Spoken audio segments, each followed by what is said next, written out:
Smith, aka Black Socrates. All I ask is that you think.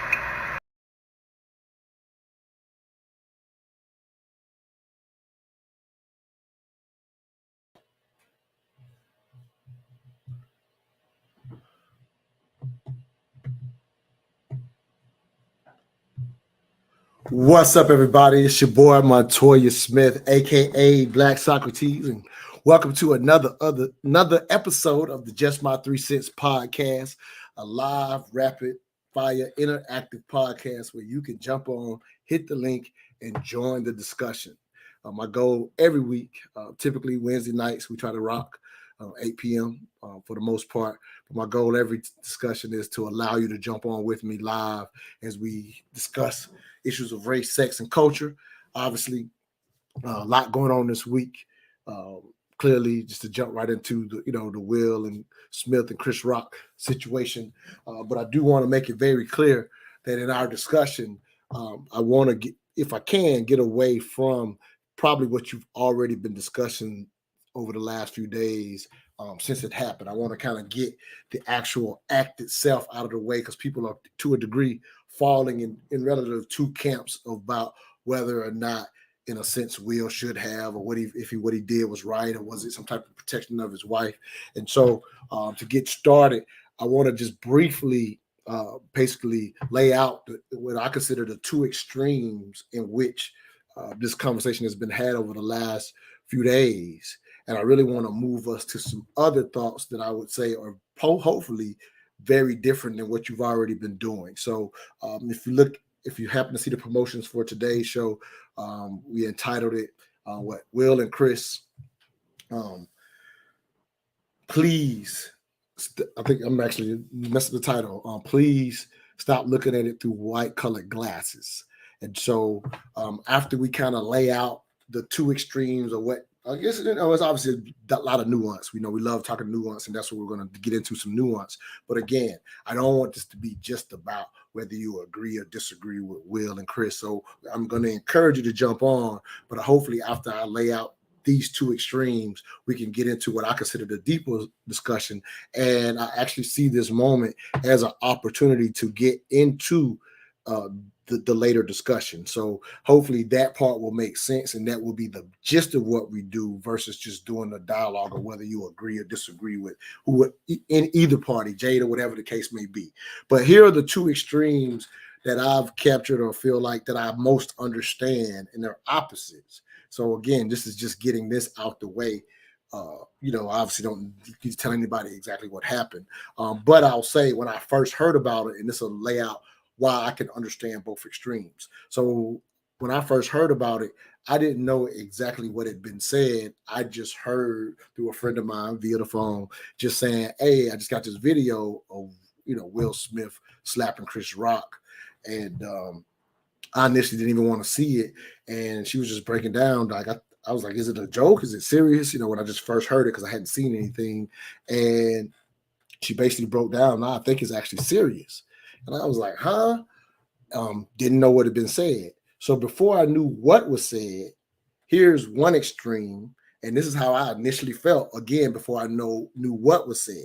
So if you're listening, again, this part is not about if I'm taking a side or not. This part is just laying out how I understand two sides of it. So before I knew what was said, I actually thought to myself, wow, he's went at the Oscars and went up and slapped Chris. I'm thinking for a joke. Again, I don't know what the joke is. So when I don't know what the joke is, what I said to her was, I said, I absolutely understand that 99% of the time or most time that no husband is going to want, in a sense, their wife's name in another man's mouth inappropriately. Like, that's probably not acceptable hardly at no time or most of the time.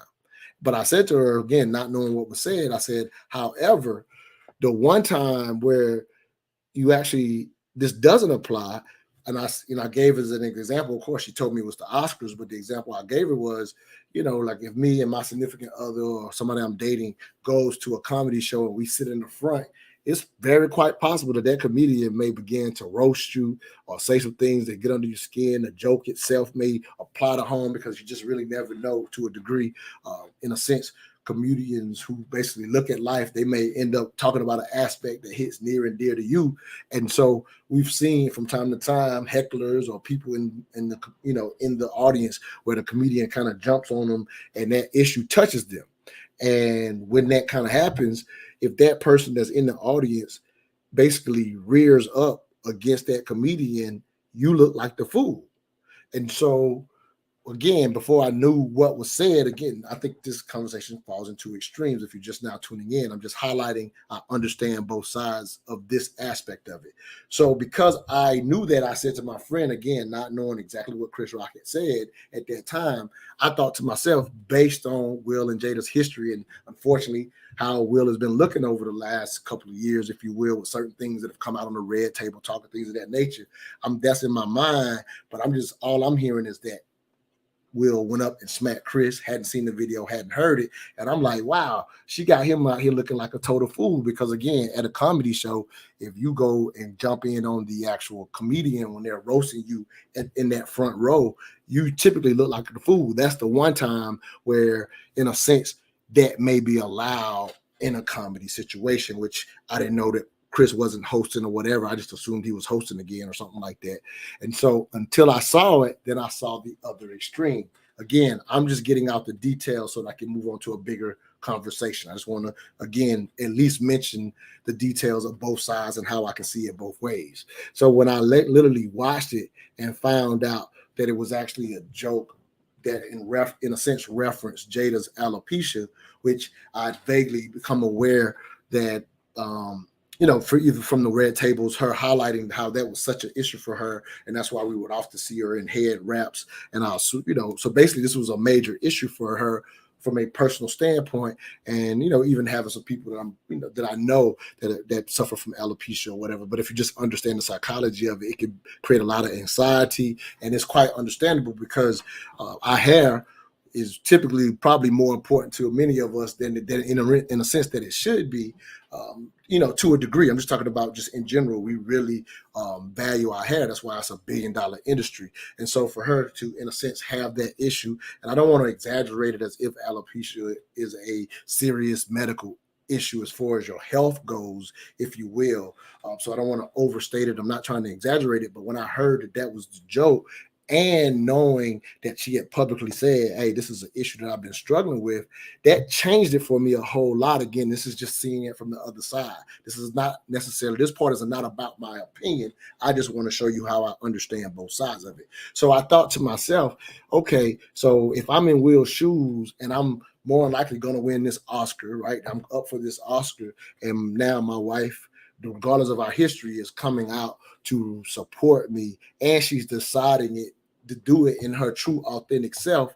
I'm very aware of what that means, in the sense that, one, she's going to be by my side, which is, to a degree to be expected, but she's doing it in a sense unafraid, or really just trying to strut her stuff and say, hey, I'm no longer going to let this issue bother me. If I'm aware of that as her husband, is the last thing I'm going to allow anybody to do on that evening with her supporting me for my night is say anything about her hair. I wish a motherfucker would. Like, I get that side of it. Like, I really understand. Again, those are the two extremes. If you're just not tuning in, you missed. I laid out how I thought Will was a clown. Then I heard exactly what the joke was. And let me add this context to it specifically, because again, alopecia, hope I'm saying that right, is in a sense not it in itself, because now we're talking about a Black woman's hair. That becomes a bigger context when you think about all that our women, in a sense, go through when it comes to their hair, even being able to fit into society and what it means. As I highlighted on another broadcast, that we're also talking about this this situation happened right as the Crown Act, if you will, is trying to be pushed through Congress, basically allowing our sisters to no longer have issues, if you will, at the workplace based on having the proper hair. I don't know all the details to the Crown Act, but I don't know if most people even realize this is basically being trying to get pushed through Congress just for, in a sense, sisters to naturally be themselves without any issues in quote unquote corporate America. So the timing of that, knowing that it's a personal issue, as I said, probably not going to let, like I say, in general, you're not finna let anybody disrespect your woman, but the one time you typically would, in a sense, allow for more would be in the comedy setting. However, I understand the sensitivity of that issue specifically for a Black woman. So those are the two extremes, and I'm pretty sure people understand those extremes based on what they think is right. I just wanted to lay out the understanding of those two extremes. What I really wanted to highlight and move on to, which is what I see as the teachable moment from what's happening, because again, this is obviously throughout our timelines, and I hope this is the part that's different. And feel free to jump on as I start going into this nuance of the teachable moment. So the teachable moment has been, I also see throughout social media, this sentiment of that this situation between Will and Chris Rock is setting back the Black community. Like I see that overwhelmingly. I heard one of my media friends on the radio talking about, we got the Oscar making it look like it's ghetto and things of that night, like making those references, and was pretty upset about it being extended to that, because the Oscar is it's the elite of the elite, just the way that it's handled. And it's kind of like, look at how Will acted and committed this violence and what it means to the rest of us. And that's the view that I completely want to challenge, is that somehow Will, whether you agree with him or disagree with him, that either way, that it is a reflection on the rest of us. First of all, most of us will never be up for an Oscar to be in a situation to even do this unheard of, absurd, silly thing, right? First of all, so since most of us will never be on it, so how is it a reflection on us in the sense that we'll, in a sense, never be in that position? But here's the bigger picture. Like when you think about worrying about what it means for the rest of us, that is, in my opinion, over concern with how white people and others see us. And so we're over concerned with how Will Smith's act, how it reflects on the rest of us. I understand the idea of how we are proud of our celebrities and the things that they do accomplish. Like again, he's up for an Oscar, one of those things that, I'm saying, we've given plenty of Blacks who've been fortunate enough to win, some of the few that's been won. We definitely, in a sense, feel a sense of pride from that. And so it's not that I don't get that. Again, on one hand, we were going to be proud of him, and then he commits this act. So it's not that I don't get that emotion, but white people are not fit to, for example, just to throw this out there, not that I even care, but they're not finna say, well, I'm not inviting Denzel or Samuel Jackson forward, because they might do the same thing as Will Smith.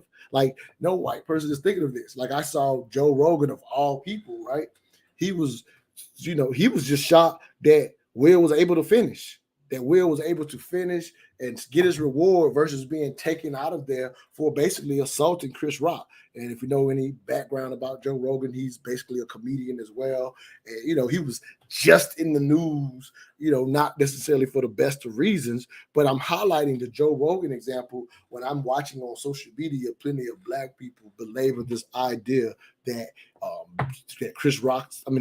Will Smith has somehow set back Black people because of how he acted. And he basically has the privilege, because he's well liked. And for what I understand, one of my friends sent me an idea that Denzel and them went to bat for Will so that he could, in a sense, finish his night. But it's a privilege that absolutely doesn't apply. Mostly what happens in Hollywood is not a reflection on the rest of us at all. And this is where I got this from. Where I got this from was years ago. There was these two radio hosts here in Atlanta, had the most popular sports show, the Two Live Stews.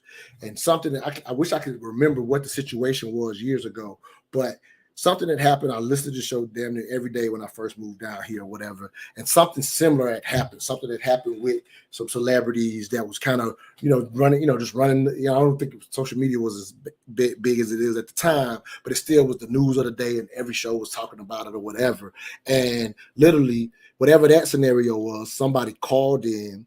And that's what they started saying to the Two Live Stews, that whatever that situation or whatever that celebrity had done at the time was a bad reflection on the African American community, and that's the opinion that they wanted to express. And one of the brothers responded. He was like, and because people were making jokes about whatever the situation was. Again, I don't remember the details of that situation, but the brother was kind of like, "How is that what that guy did a reflection on me? Like the shit funny to me." Like that's how he was like I'm laughing at it because the situation itself, I can look at it and it's hilarious, but how is it a reflection on me? I would never even do the BS that this person had done at the time. And that ends up being the reality of situations where we start to basically overreact from a collective standpoint for every individual act that somebody does in front of white people. Like, yeah, obviously there was the idea that, as after he smashed Chris Rock, here he is in that space having to, in a sense, apologize to the Oscars even before he did to Chris Rock, which I think followed the day or two after he made a public apology to Chris Rock. But first and foremost, he's having to apply, apologize to the Oscars, and we're just a year away from the Oscars so white. Just a year ago when they did some nominations that, in a sense, some people in the African American community thought should have, and I agree that I can't remember what those specific performances was that at least should have got nominated. They wasn't even nominated, right? So just a year ago, Oscar so white, and then a year later we got Will Packer running the show, and this is going to be supposed to be this great night, and Will Smith soured the night for himself to a degree. But it's no reflection on the rest of us, because it's not like those that are in Hollywood and who, in a sense, have that perform. It's not like they're going to see a difference in how things go for them, because here's the truth. Those dues have already been paid. And for our community to culturally still carry on as if those dues have not been paid is actually disrespectful to the trendsetters, specifically in this industry, the Sidney Poitiers of the world. But any industry, I talked about this on the other broadcast, like Jackie Robinson, for example, being the first to be, to integrate baseball. And I'll use the same examples I used on the other broadcast. So Jackie Robinson wasn't the best player in the Negro League at the time, but he was the player that carried the demeanor and sentiment that, in a sense, could deal with everything that he was going to have to deal with being the only black player in baseball. They felt like he had the demeanor to be able to not only deal with that and still play very well. He becomes a Hall of Famer, rightfully so, off his talent alone, but he also had the demeanor. And the reason I'm highlighting that is because absolutely, when you are, especially 70, 80 years ago, when the country was entirely different, if you will, and blacks are entering baseball and other industries for the first time, or quote unquote being allowed in, there is this full expectation that you best believe that those trailblazers walked in fully aware of the weight that was on their shoulders above and beyond simply performing. And so what happens is the Sidney Poitiers and the Jackie Robinsons of the world, specifically keeping it in the entertainment industry. There's many more that we can highlight in many other industries where, they were first timers. I like to highlight this one just because I went to the Air Force Academy. We learned about the first brother that went to West Point. He went there for 4 years without anybody ever speaking to him, saying a word to him his entire 4 years. And so when I get to the academy, I get to the Air Force Academy, I'm standing on that brother's shoulder who goes to the academy and never has a classmate speak to him for 4 years. And while the academy, just for an example, was 6% black, we definitely still had our issues in the 90s when it comes to racial issues. But I'm not having to go through that school and nobody speak to me like the brother before me who had laid the groundwork for me to be able to for based on him showing improving and having to be on his quote unquote best behavior. By him doing that, then he set it up so that I'm able to go to school with other brothers who, when we would have our issue, I could relate, I could rock with him. I got my man Will want to jump on this thing with me, man. I'm gonna let you jump right in here, man. I'm trying to go somewhere. I don't even know if I'm navigating through it the way that I want to, but I'm just kind of laying out that to me, the teachable moment, more so than whether you agree with Will or Chris or what was right, is this something that we've been talking about on Just My 3 Cents kind of in the last few months, last couple of months. And you jumped on another show where I'm really wanting to really start getting into the psychology of how we, if you will, over respond or over identify with racial issues from a historical aspect. And I say that it's disrespectful to the work that's already been done, because what we watched the other night, as crazy and as absurd as that situation that Will committed, and we never would have seen this coming, right? But at the end of the day, he's in that audience with the Denzel, with the Tyler Perry. Like Sidney Poitier already laid the groundwork for us to now look at that moment as if, oh Lord, look what Will did. They're never gonna give another Oscar. Go ahead, brother. No, I think you're right on in regards to it's so many layers to this thing has so many layers to the whole incident. Like, it's a conversation that can happen around so many different things for maybe 3 or 4 years. I mean, it's that layered. And I honestly think, personally, I think Will and Jada have almost picked themselves to be the social commentary and drivers of social commentary for people in general. Like, I think they're so smart, and they're so I mean, we see Will Smith, we see what he does on his social media. We see, the gift that he has in regards to his insight. He's very insightful. He's very thought-provoking, right? And he's a thinker by all means. What Will Smith is not is he's never, been a hothead, and he's always been very insightful in all the things that he's done and shown us over the years, right? And so, with that being said, I think they both, are very good at doing that. Number one. Number two, in terms of looking at it through the eyes of the white lens, like you said, getting to the topic of it, I mean, we see white people, we see police, right? Police, prime example, right? How many bad actors are there in police examples that we see all the time, right? What white people never do, what they never do, is assume responsibility for bad police, right? And we see that all the time, right? That police officer is that police officer.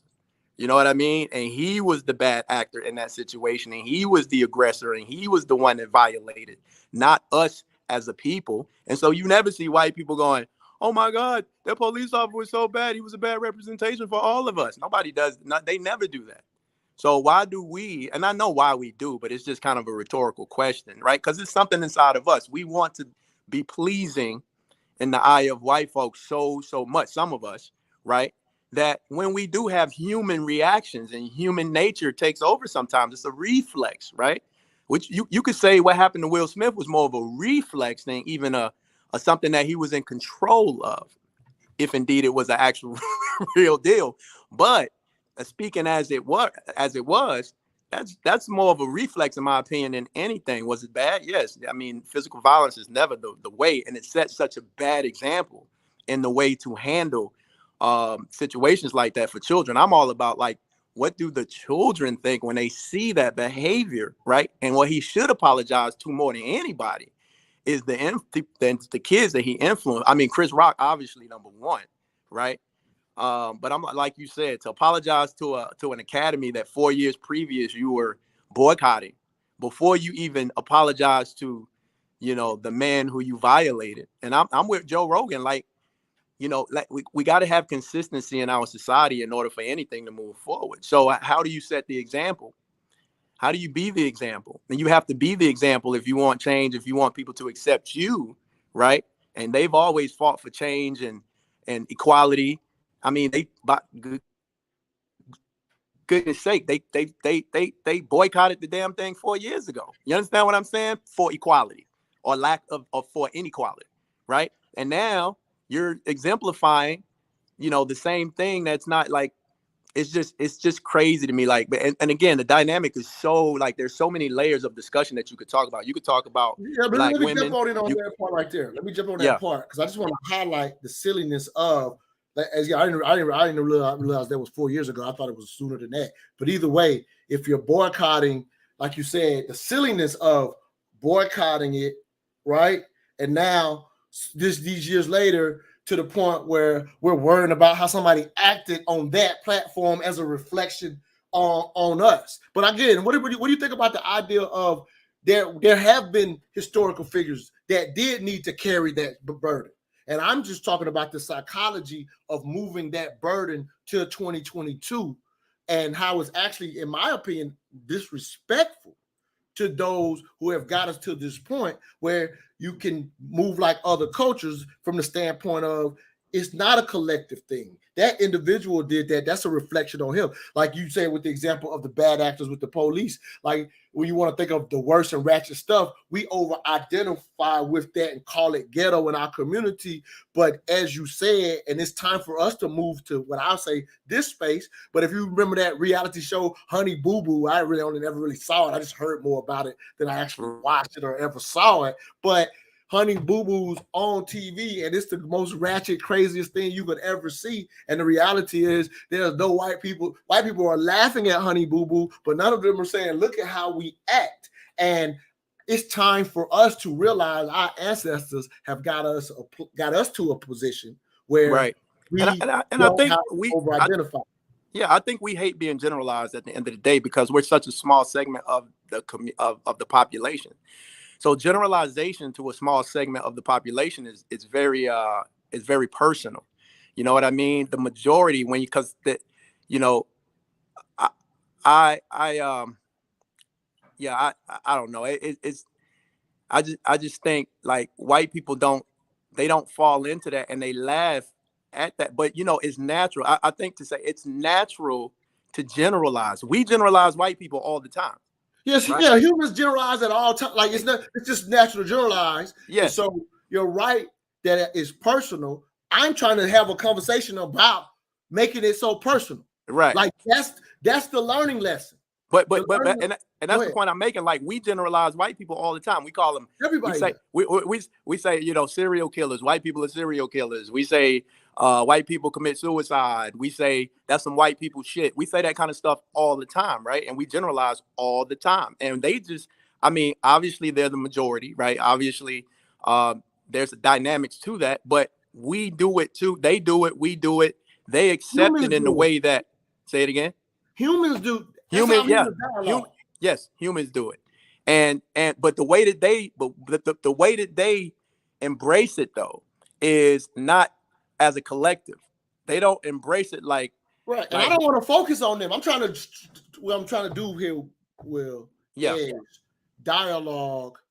I don't need to necessarily use them as an example, right? Just to explain that there are narratives. But I think you almost have to, because that's what we leverage against. You know what I'm saying? We leverage everything. That's what the whole idea about it is. Why are we apologizing in the first place? Who were we performing for in the first place? So you can't not have that conversation without having that conversation, because it's like, well, who are you embarrassed in front of in the first? It's not us. It's not us that we're embarrassed in front of, right? It's not us that we feel like we need to apologize to. So let me go in here on a nuance right here though. Okay. So it ends up being us due to the false narrative that we've accepted. So when I say at the very beginning that what we're so worried about how bad he made us look, that idea is hold on, let me say this. That idea is to those white people. But if we find out white people ain't even looking at it like that way, we're now embarrassed to a false narrative that ain't even true to a degree. And here it is. And for the white people that do, fuck them. Like, it still doesn't reflect on me at all. And so I'm challenging specifically our specific way of seeing it. The only thing I wanted to highlight with the honey, like no culture, It is. I'm not saying it as if something's wrong with us. Our history is the racial construct, and the way that we've learned it is why we over-identify. I am Right. trying to walk out of how unnecessary it is and thinking that there's some idea that this is a reflection. Another perfect example is, what if you even keep up with sports, and I know that you do, but in the NFL, this issue of there's not a lot of black black coaches, right? There's issue that's being highlighted in the situation with Brian Flores. We talked about it a few weeks ago on this broadcast. But if what we were so concerned about was a reality, then best behavior should open more doors. There's been nobody more professional than a Mike Tomlin. There's been nobody more professional than a Tony Dungy before he retired. And so if that was, I'm just trying to show on the flip side of it, if this thing that we're so worried about and we're setting each other back when there is some ignorant, possibly ratchet stuff that happens and not just the Will Smith stuff, if that was so factual, then there will be plenty of more black coaches in the NFL, because the ones that got the position not only are winning, they're being super professional. And then the other example, just using the NFL again, and if the bad reflected so bad, there would be no way there's way more black quarterbacks in the league after Mike Vick becomes the highest paid player in the league, and then have the dog situation. So we're sitting up here worried about how white people see us, and it is not a factor, because if anything, if that was a true reality, the Mike Vick situation would have shut down a whole bunch of black quarterbacks coming along after him. But I agree. I agree with you. And it's two perspectives. It's from the mentality of the people who are looking at us, whether they're white people, Asian people, whatever. It's from the people who are looking at us, and it's from our own perspective. And so I think you have to take both of those things in consideration. So what you're saying is right. It's not real, right? It is false, but we have to understand that the way we perceive it is real. The reason why we're saying that is real. So we have to start with, why are we saying that? And then when you go into, I think you make an interesting point, because when you go into, okay, what about the examples of the good examples? What about the examples of ideal representation? Because right? our ancestors who were breaking the industries did have to carry it that way, or else there would have been no one coming behind them. Right. So we have Martin Luther King, we have Marcus Garvey, we have the guys who are the great examples of what we would ideally want to be represented as, right? And so we have those now. The question is, how do we put those on a pedestal so that we buy into ourselves that, like your Mike Tomlins, right? How do you reward Mike Tomlin publicly, right? And it doesn't have to be in the presence of the people that you are ashamed to have a certain behavior in front of. Like, why does it have to be the Oscars, right? And that conversation is going on right now. I think Jay Prince recently, like, he wanted us to boycott. He wants to do a separate. He wanted us to boycott for that reason. For that reason, because in order to get to that place, that's why white people don't have the same reaction that we have, because they are the platform. Because they are the platform, right? And so when you are the platform, who do you have to perform in front of but your own people? So if that were us, if we were the platform, right, and we misbehave, which we do on some of our platforms, the BET Awards, right, the Rap Hip Hop Awards, when we show out on our own platforms, guess what? Nobody cares. Nobody says anything, because we know that ain't us. Some of us know. In our own environment, right, we know who is representing us and who isn't. I know when Suge Knight whooped somebody's ass at the BET Awards, right? I know that ain't me. That's Suge. And so I don't publicly say, oh, Suge, I'm embarrassed about Suge, right? And so it's the same concept. Like, when you're amongst your own culture and your own people, it's a different perception of behavior than it is when you're with the ones who have a perceived, what you feel to be a perceived valued idea about you. Now you're embarrassed, right? But when it's just your people, you go, well, that's Suge. That ain't me. It makes sense. Let's talk about that, though. So you just agreed that, here it is. So here's where I understand what you're saying. Perception is always reality. And because perception is reality, we do have real life issues of race that you have to teach your daughter, right? You have a daughter that you will have to teach her to navigate based on BS perceptions, right? Right. But what happens is those narratives have been so redundant, and it becomes such a trauma loop in our community to the degree that we've accepted a perception about ourselves. So I know you understand what I'm saying, but I'm just reiterating that my challenge is for us to at least know it ain't true. Because if we know it ain't true, then I'm not worried about a will, because here's how this situation works out for anyone choosing to navigate a quote unquote, I'll say a white space, if you will. Supreme Court Jackson, that's up, right? I mean, that's up for the Supreme Court, is the perfect example. So what happens is, once we get out of this collective monolithic thought process, then we will also get better at allowing individuals to navigate whatever industry they choose to navigate. Because here's another freedom that our ancestors have given us. I came to Atlanta to have to avoid some of the things I dealt with when I was in corporate America. Now, some of it happened while I was here in Atlanta, but now I'm in a, I'm building this platform, and I really focus on our people and rely on our people to survive. You know what I mean? As far as how I do my business, but that's a credit to the ancestors that already carried that burden, that did have to be on their best behavior to, in a sense, get enough of us to a space where now I can choose not to go into an industry that you might have to worry about being on best behavior, right? Right.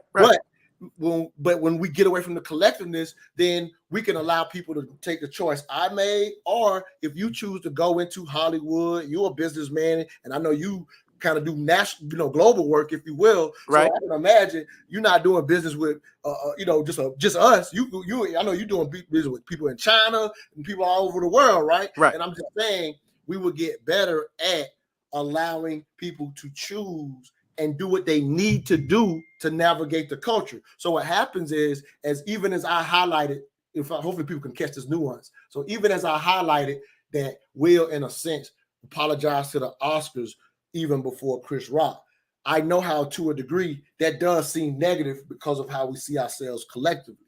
But if you get out of the collective thought that he's setting us back, then I absolutely understand how it was necessary, because he's still choosing to stay in that industry to make the apology to them. So from a collective standpoint, some people can look down on it as, look at him having to apologize to those white people. But when we understand we're not a monolith, when we truly come to get out of this construct of us being a monolith, then I understand and respect Will after he made his, whatever, if you agree or disagree with it, after that, he's going to try to make it right, because that's an industry he still wants to navigate. We are free when we understand that, and it's not that he gives a damn about our opinion anyway, but I'm just pointing out that we have having these collective discussions and don't allow people the freedom to choose either or. Our ancestors gave us that right. And here's what, and you're right. And this is what I think. I think Will is such a deep thinker. People underestimate the ability that he has had to transcend Hollywood as a young black man. And Will is such a deep thinker. I think the way that his mind works, and this is my opinion, I think the way that his mind works is, if I can show you who I really am as a human, not a black man, I'm going to show you the good in me. I'm going to show you the bad of me. I'm going to show you the inside of me. I'm going to show you the outside of me. That involves the whole ecosystem, the entire perspective, not just the bad behavior, but also the reconciliation, the mistake, the acknowledgement, the good side, the redeeming side of it. That shows the full human ecosystem. And that's what makes you different from being what people perceive you to be as an animal versus a human being. It's the ability to, can I curse on you? It's the ability to fuck up, right?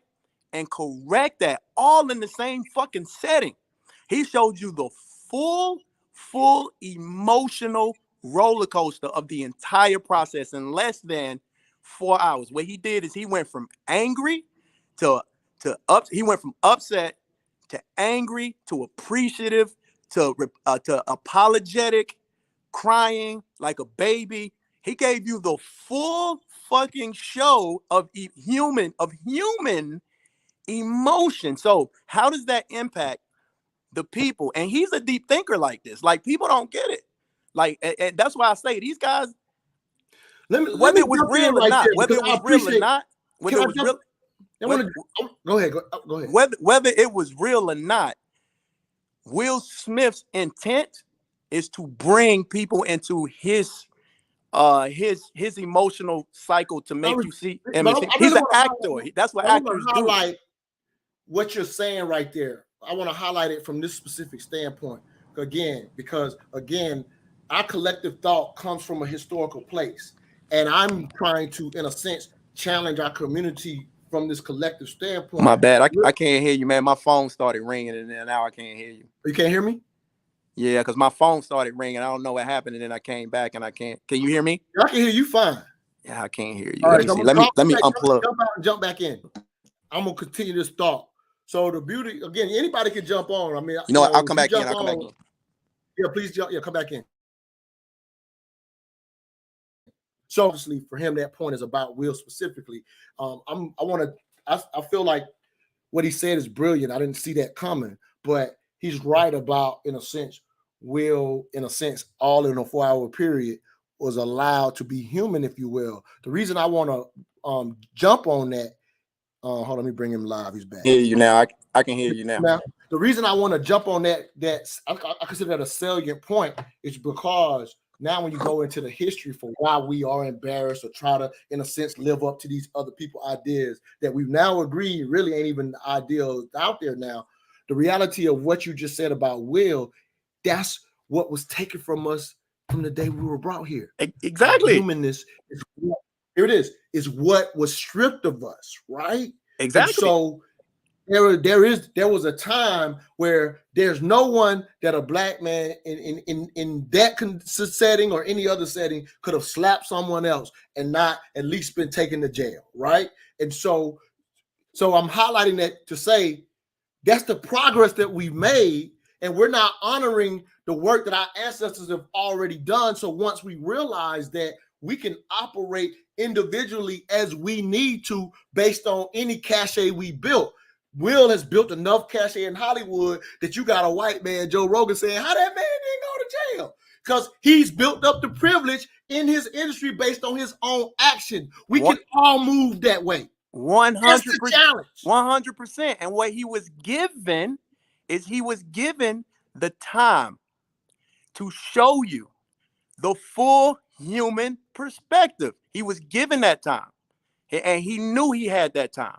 He knew he was going to win that award. He knew what was at risk. And Will Smith knew what he was doing. He knew what he was doing. He was going to give you the full human fucking experience, going from angry. These are actors. They understand. They mold them. This is what they study. They bring people into the full. They have these conversations all the time as actors. I used to be on stage. I know. I used to act, right? I used to do Shakespeare in theater, right? Macbeth, right? And what I understand is how a lot of these actors actually, they break the whole cycle of emotional influence down. And what Will Smith was allowed to do was to show you the full aspect. And it's so layered. And the reason why it's so layered, because you saw the joke, you saw the funny, you saw the upset, you saw the angry, you saw the meanness, you saw the redemption, you saw the Oscar win, you saw there's no other example. There is no other example. I want to address this comment. Look. Here. I want to jump. Let me say this real quick. Okay, go ahead. There is no other example that you can even think of that takes you to that full cycle of emotion that dramatically, from a smack to winning a fucking Oscar. You can't do it. You can't think. That's fair. And again, you can't do it. That's cachet that's been built up, and I'm just trying to get our community versus saying he set us all back to realize you can navigate that's the point I'm making. in any industry based on whatever you have to understand the culture you're trying to enter. There are rules that you got to, in a sense, need to play by to be successful. And if you build up enough cachet, that may happen, right? That may happen. But at the end of the day, this idea that the only way that we can be successful is be on our best behavior. Again, this is not forgiving Will for what he did, but I'm just talking about our collective mindset to think that we've been set back based on something that one individual did that ain't got nothing to do with you should no longer be. We should be no longer connected to that. Let me highlight this comment to talk about it. So I got a queen that's saying, Timing, however, is everything. So what I'll say to you, Tika, thank you for tuning in. What I'll say to you is for him, not for us. That's what I'm really trying to tune in on. Like, and the timing for him is it ain't even a big issue for him because clearly he got to accept the war, but that's the individual cachet that he built up. So that guy, here it is. Let's be honest about this too. The other sad thing is the fact that we're having these deep discussions over Holly Weird. Let's be honest about this part of this aspect too. I'm talking about literally Holly Weird. Their lives are so completely different from the rest of us that there's nothing in a sense that we should be deeming from their lives that applies to us. Like, let's be honest about that as well, because here's the reality. Can't none of the rest of us at no type of event go anywhere and smack somebody on camera and that be the results. So for us to be over here, literally even what we're doing right now, trying to get what we can get out of this thing from a cultural standpoint on the 0.01% of America and what they allow to happen at their event, it becomes silly in itself. And I'm still saying we're over-identifying to somehow see that Will's mistake that he will have to figure out and live up to, probably will be in movies in the future still, has no reflection on how you and me will be treated. If there's a narrative, for example, there's a real life narrative in how America sees a lot of us as Black people, and you're smart to wisen your boys and children up to that. That narrative was the exact same before Will smacked Chris. It didn't go up and get worse because Holly Weird did something that none of us could do. You know why Will Smith would be okay? Because he was allowed to show the full ecosystem of emotion. Listen, most of the time, most of our examples, if a Black man smacks somebody, they're going to cut it off right there. That's what you see. You see that all the time. When we show aggression, when we show elevated aggression, whether that's through verbal or physical interaction, they cut us off every time. And what you never get an understanding of is the full understanding and the full redemption, the full, the tears, the angry, the reason. You never get the full thing. So what Will Smith did is he didn't set nobody back. What he did, his action, what he was allowed to continue to show, because that's what they did. The platform allows you to continue. Because very easily, he could have smacked Chris Rock. And if it had to stop, think about it. If it had to stop at the smack, Will Smith would be the most vilified man in the world right now. But the reason he's not, Will, I'm hopping on this on for a reason. Sidney Poitier already laid the groundwork. Well, yeah. No, but that's not to be looked over. That's the point. Like, we can't keep living as if people gotta be Sidney Poitier. We can't keep living as if brothers gotta be Jackie Robinson. No, it's okay to smack them. It's okay to smack a motherfucker every now and again. Yeah, I agree. Yeah. I'm saying, but the reason he could even get away with this stuff that we're so worried about is because somebody's already did the best behavior stuff. Yes. And so I'm really highlighting this because anytime we see a public situation, like, let's take it off of Will. I don't want to talk about Will no more. I do, because I agree with you. But I think he's important. It's important because it's not for what I wanted to do. I didn't want this to be about Will. So I'm telling you on that because I want to get into the bigger context and the psychology of us seeing any situation. Bro, that is the psychology. What don't you understand? That is the psychology. But it don't gotta be about Will, because we do that about anything that happens. Will. It ain't Will. It was what Will was allowed to show. He was allowed to show the human characteristics all the way through. I'm not disagreeing with that. We're not disagreeing on that. But that is the psychology. He was allowed. Let me see. What's your other point? Because I keep hearing you say it was allowed. We're agreeing on that part. Yeah, it was definitely allowed. You know, sure, we're agreeing on that part. So I don't. Are you trying to say something in addition to that? Because we've already agreed that he was allowed to show it. No, I'm speaking psychology. Forget Will. I'm speaking psychology. What people need to understand is the reason why it wasn't a setback and the reason why it was a move forward. I hear that. And the reason why it was a move forward was because of the emotional, that's what we have never been allowed to do, bro. We've never been allowed to show our full emotional self. We're just now getting into being on TV and being able to show that we can cry and we can laugh and we can be angry and we can beat them up, we can beat somebody up and we can have redemption and we can forgive. Bro, that's what was taken from us, and that's what we haven't been able to show. And what Will Smith, going back to Will, just as the example, he was able to show that in front of the world, which is why people are fucking confused. People are literally confused. They're like, oh my God, he's crying. Oh my God, he's apologizing. Oh my God, he just smacked somebody. Oh my God, this is Will Smith, right? The Fresh Prince. Like, that whole thing is and I think he is so deep and getting people to have conversations about real freaking issues. Yeah, but it's I won't give him. That man didn't. He didn't risk it all. He didn't risk it. That was just a moment. That was just. He didn't risk it all. No, here it is. But that was just a moment. He didn't risk it all, bro. Yeah, but then I'm not even talking about that. But here it is. But that's just a moment. So I'm not finna give him credit because of a moment that he. I will. He's been doing it for 50 years. I disagree with that. He thought it out that way. He literally reacted. He's been doing that shit for 20. Bro, he's been practicing that shit for 25 I don't want to have that argument. That's all right, whatever. That's my opinion. You can have that. I'm letting you have it. I know actors. I know what they do. What I'm saying is you have that opinion. I disagree. And let's not you and I not harp on it though. Because that ain't, let's go to some, bigger thoughts. So I don't want to have I don't want to have an argument whether he was intentional about it or not. I respect your opinion. I ain't arguing, bro. I don't argue. Yeah, that's my opinion. I don't want to make it about that part. So to go further with it, if you will.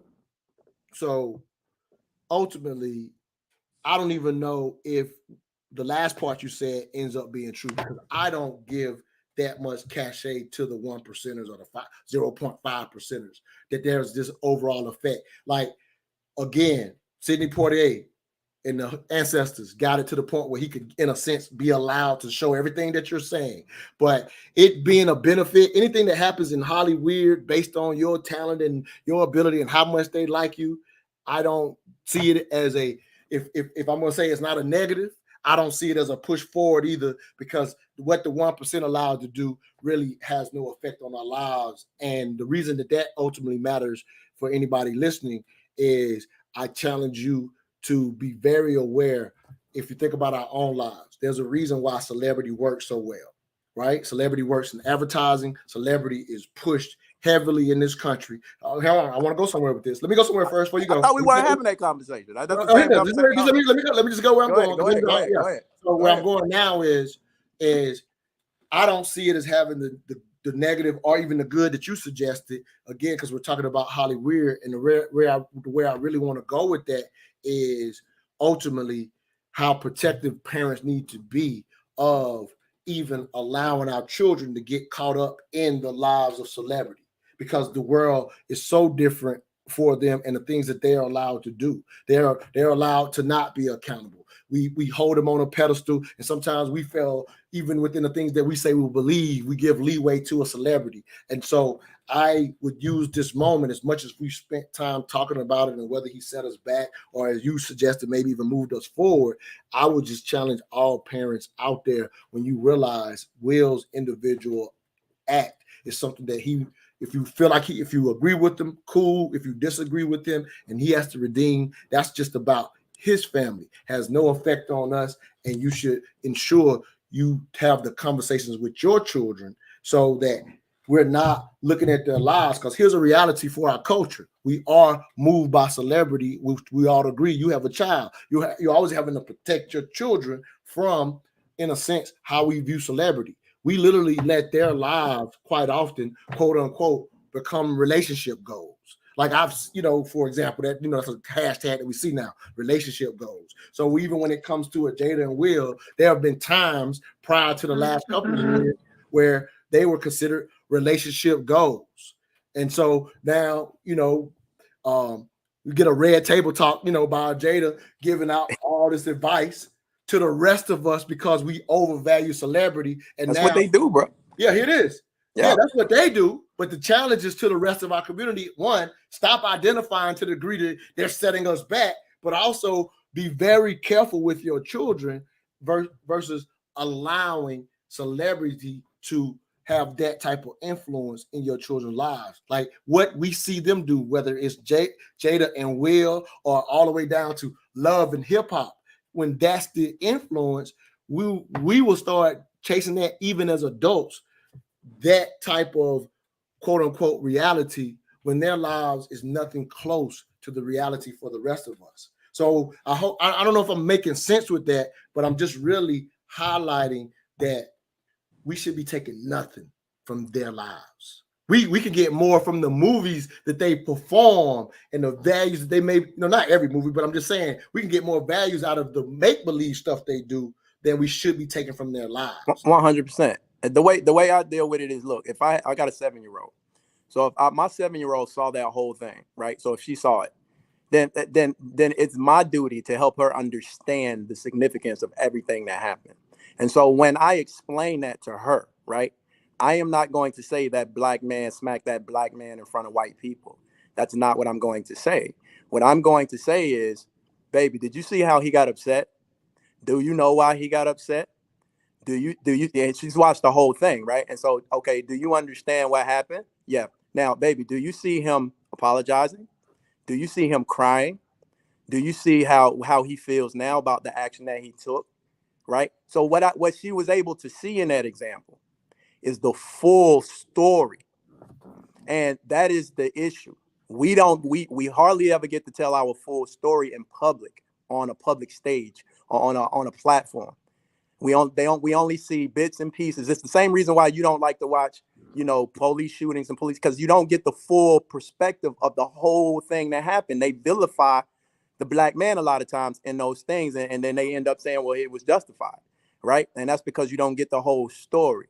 So when you look at that incident, and like you said, if we're gonna apply it to children's perspective, and that's what I like to do. I like, get out of my head.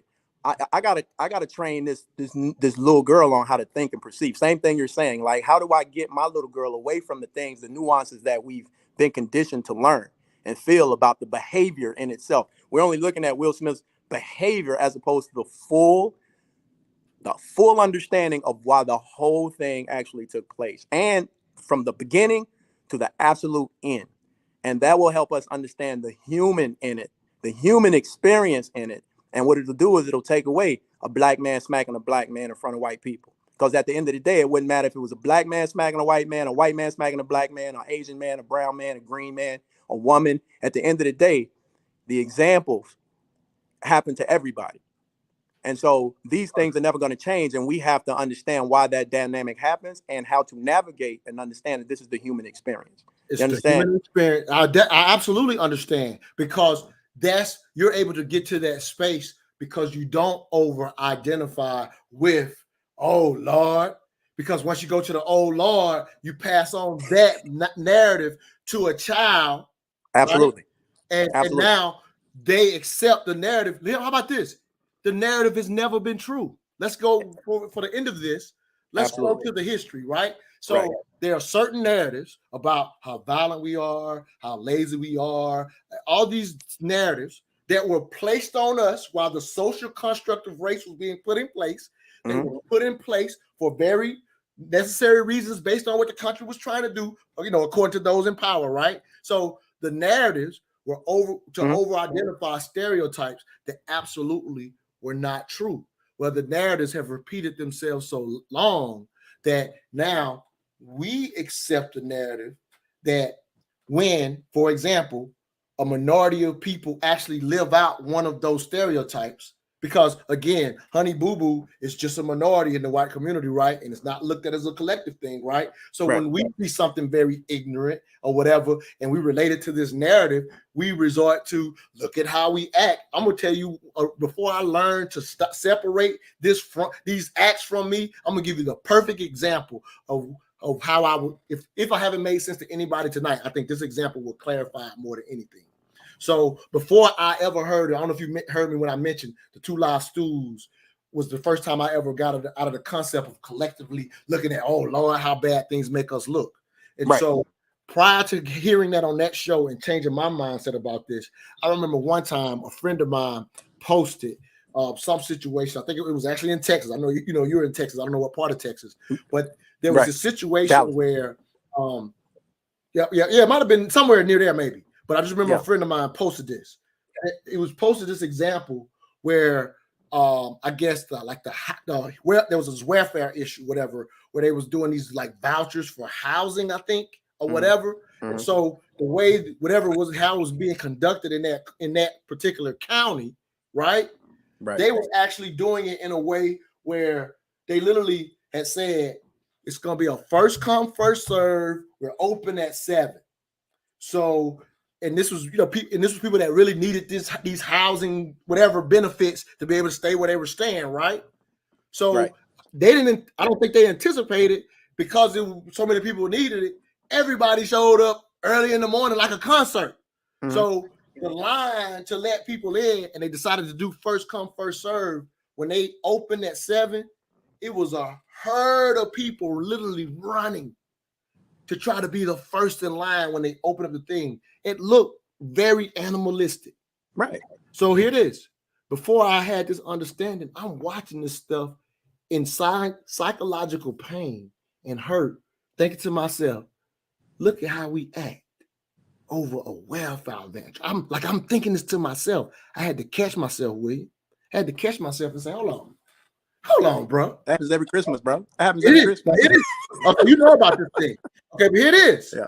That's how it was being sent to me, right? It was being sent a look at how we act. So I started going down there for a second, and I said, hold on, bro. First of all, I don't know nobody that would act like that personally.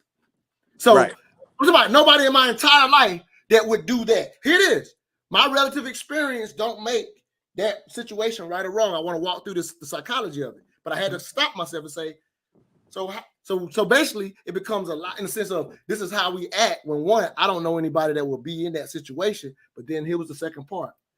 What's going on in their lives that it was necessary for them to even respond and act that way? And it made me realize maybe if I were living like they were living, there's a possibility that I too could have had a life experience where I would be in that line too. And once I was able to just empathize it with it on an individual level, that's not my life, not something that I need to do, then it becomes just a reality of their individual lives. And so I'm just highlighting that when I first got sent it, I'm up here in the psychological pain of being embarrassed because this is spreading across the internet.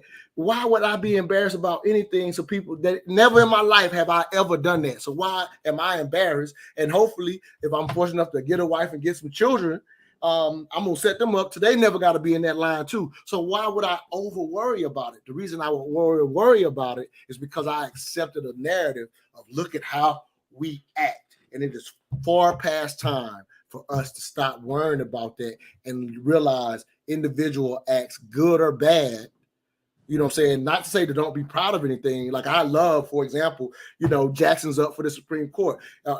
Here's a reality. The reality of race, again, as I call it, it is a racial construct, but there are realities. And one of those realities is it's no surprise that she had to be overqualified to even be in this position, right? Like that's something that we've highlighted, how compared to all the other justices that are on, she has a way more extensive background, right?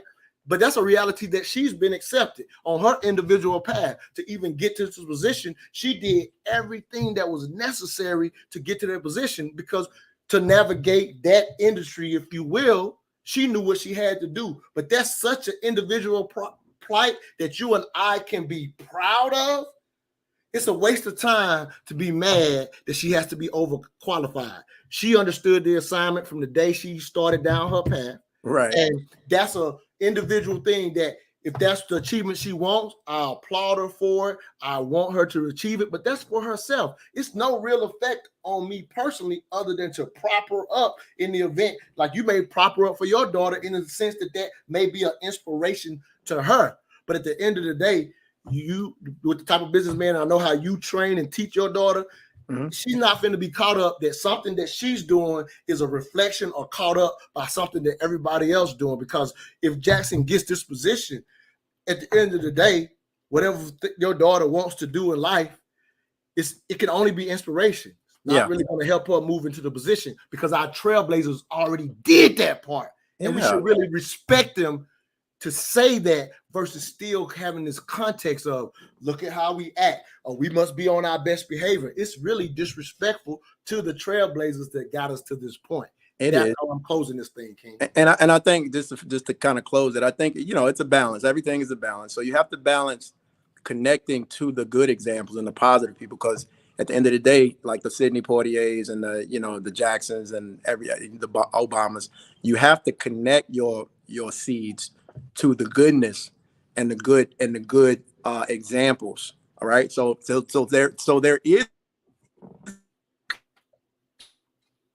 You broke up a little bit. You can't disconnect from everything in regards to what that doesn't have any impact or any effect on me. So I'm not going to connect with that because it's hard to do it on one side.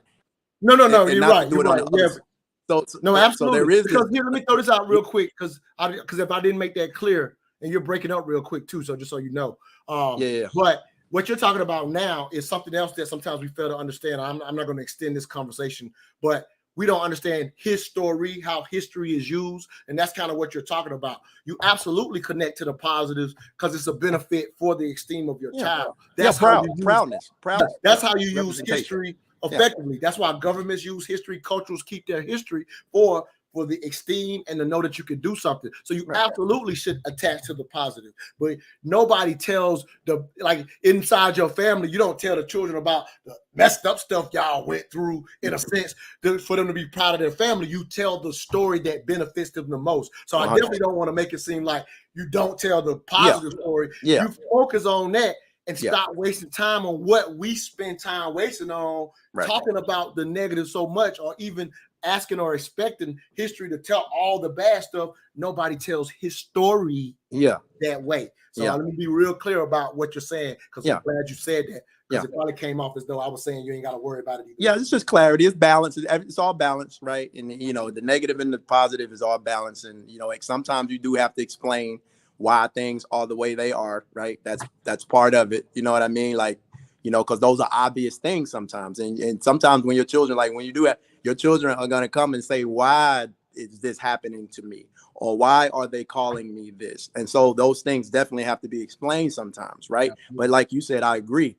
That's not the thing that you harp on and connect with and instill where there's a resentment that is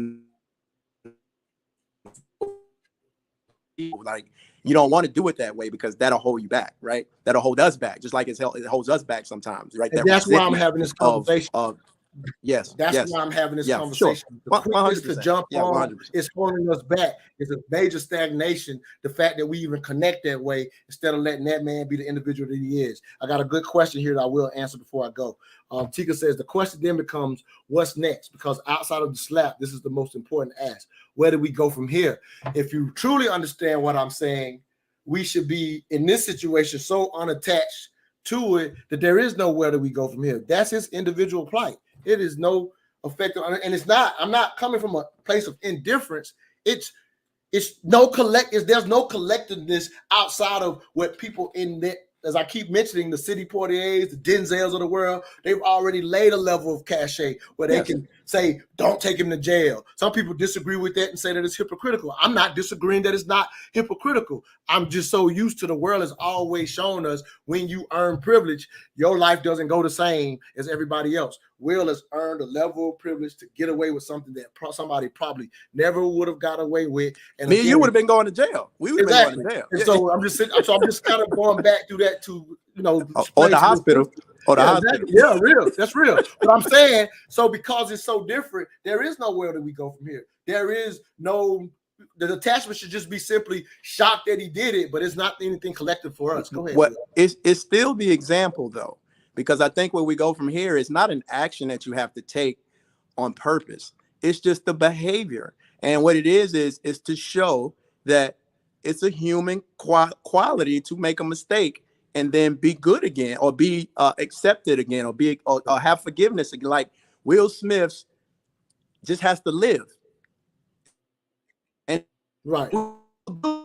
And I like that, because if we simplify that, if we simplify to that, now we're not getting into was this setting us back as a collective. So yeah, There's it's no as nuance. simple as Like, that. yeah, So yeah. that's the goal of this conversation, is to realize we're at that place in 2022 as a collective. And once we realize that, then it's just simply having the human, like the way you give the example to your daughter. If we were having that conversation, then it's just simply, dang, Will did it, Will didn't. But that ain't all we're having. And my daughter's perspective is she's just gonna move on and live. She doesn't have to be, nothing has to be ingrained into her as a result of what happened. Nothing has to be, just keep living, just move forward, just experience human experience. And that's going to be the teacher, because she's going to see the whole dynamic, up, down. She's going to see all of that just through human experience. And she'll come to her own conclusion. I don't have to, that's just one example of many examples that she is going to experience in her life. So there is no action we have to take. Exactly. And I'll say this, I just thought about it because you thought about your daughter up again. I'm literally closing with this. And so I realized one thing that I disagree with earlier that you are right about. Your daughter getting to see that example happen to somebody who looks like her, because we've never been allowed to be human. That was stripped of us from day one, which is what you were saying. Exactly. I'm just now recognizing it. Exactly. That in itself is a benefit, because how many of our children have been not allowed? Because we talk about that. I talk about this with police stops, right? That our children have to navigate police stops differently, because the unfortunate reality is the issue ain't always the racist cop, if you will. It's more about that because of how we're perceived, they're not allowed to have a human experience. It's not right, but we have to train accordingly. So it is beautiful that your daughter was able to see this, example that she's too young to fully understand, but because you didn't put it in the context or over racialize the situation in talking to her, she was able to see, hey, this is a human experience, and this is how it could go. I can redeem myself when I'm right. You know what? Lesson, what was good? Racial. What was good is that Chris did, like you got to pull the essence out of it. Chris didn't swing back. Now, I'm not saying that has nothing to do with not defending yourself, but when she's looking at that example, you can fully, and you get to see him be contrite to a degree too. Yeah, you get to see him go through his down. He has to be consoled. Like the guy that did the hitting has to be consoled. Like the guy that did the hitting is crying. Like the guy, so it's deep, man. Like if you think about seeing that full essence of that, his emotional, right? Now she can look at that, and that can be the example of, you see what happens even to the person that inflicted the pain. You see that full human experience.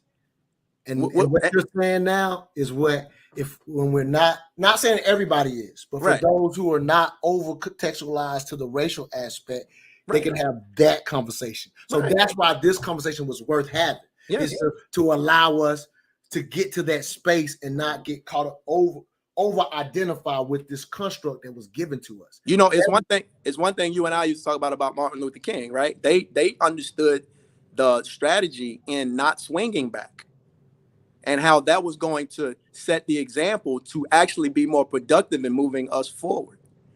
You understand what I'm saying? Like, that's why he chose the nonviolent route. That's why he said, that's why, as opposed to Malcolm X, there was a reason why, there was a strategic reason why they took that. And it wasn't because they was a bitch. It wasn't because they were weak. It wasn't because they were soft. They stronger than they bust ass. You know what I'm saying? Excuse my language, but they real men. Right now, I'm gonna let these people know, just in case they don't understand.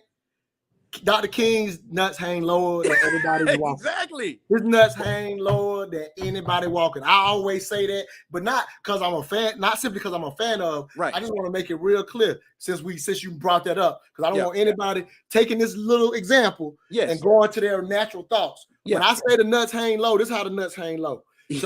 So showing up with that strategic move based on what was necessary at the time, not saying we need to be strategic and nonviolent today. That's not what we're saying. Right. But at the time that he was using that strategy at that time, the difference was not only was it not swing back, but with the idea of death, them must show up the next day and do the same thing. What kind of nuts do you have to show up again?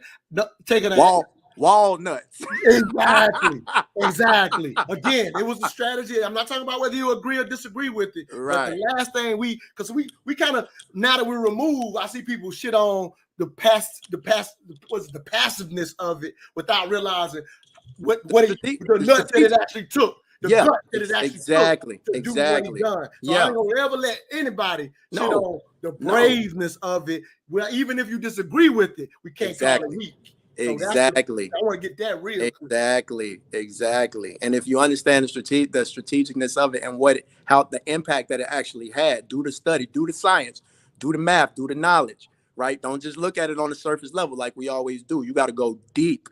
Right, which is why I love this whole incident, because it allows so many, regardless of what the reality of it was, the conversations are going to move us forward, because it's a full conversation about women, black men, aggression, forgiveness. It's got the full fucking story in it, and white people, like black people. Will Smith and Jada sitting up front, right? And him winning the Oscar. Like, it's just so many layers that it deserves this amount of because I see people going, I'm so over it. And when you go, I'm so over it, I get it. You're over the surface of it. But what we can't be over is dissecting the shit out of it to understand the impact and the depthness of just the full emotional experience that we never get to show, and people don't see us as human. That's what makes this worth it. Yeah, and they don't see us as human. And we can show it, and I just want more of us to know that we can show it. Right, and we showed it. We showed it against each other. Yeah. It wasn't white or black. It was Chris Rock and Will Smith. So it was two black men. And we were able to come to this place and go, I love you, bro. We need that, like. Yeah, that's real. You know what I'm saying? Yeah, that's real, man. And because, again, what was taken from us from day one? Our humanness. That's why everything you're saying matters so much, again, as a moment. And I just want more of us to recognize that that's how you live it out. That allow people to make their decisions, whether you agree with it or not, and not turn it into this collective agreement or disagreement, because our ancestors have at least got us to a space where we can choose to navigate white spaces if we choose, or like myself, navigate just a space.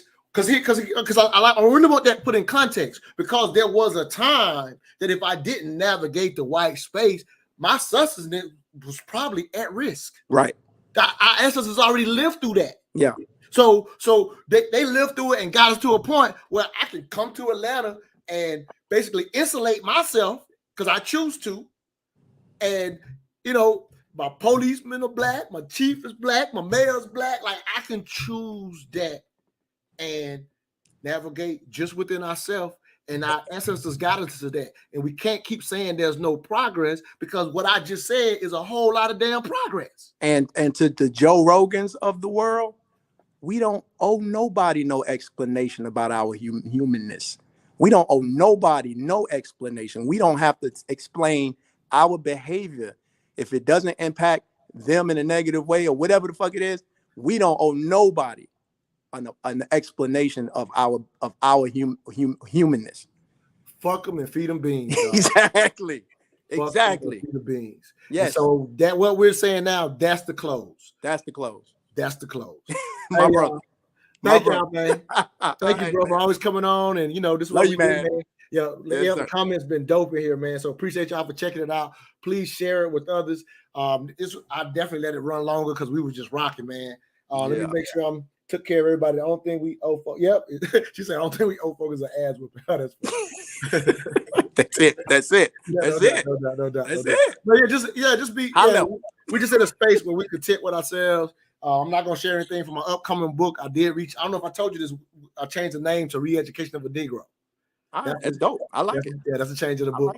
So I'm not going to close with a piece tonight. Thank y'all for tuning in. Please share this if you think this is a different conversation. I didn't think about it to that degree. Well, actually, let me say this. We are going to extend the conversation. Saturday, Mental Dialogue Talk Show. Let me highlight that. We're actually doing, did Will Smith slap protect the black woman? So we're going to go into another nuance. So you're right. This whole show created a whole bunch of nuance that we. Boy, that's going to be That's gonna be a good one there, brother. Yep, Saturday morning, 10 a.m. Did Will Smith slap protect the black woman on Saturday, 10 a.m. Eastern Standard Time on Blog Talk Radio. If you don't already follow me on IG, mental_dialogue, or my personal page, Montoya Smith. Follow me there and you'll see the advertising for how to listen. We're on all the streaming platforms, but we're live on Blog Talk on Saturday. So if y'all are out there tune in and want to give us your 3 cents on did Will Smith slap protect the black woman, you can get in live with us, or you can always check it out on Spotify and Apple Podcasts after the fact. But live on Saturday, we're going to be doing that thing. Oh, boy, I got some words for that one too. So yeah, if you get a chance, jump in there with us, bro. All right, man, we out this thing. Warner says, y'all start some mess early Saturday morning. That's what we do. We do the hard conversation on race, sex, and culture. We the best in the world at it. We the best in the world at nuance. So join us on Saturday, Queen. All right, we out this thing. Salute. All right, boy. Peace. Hope we made it make sense and we raised the culture. Love y'all. Peace. Yep. Love you too, King.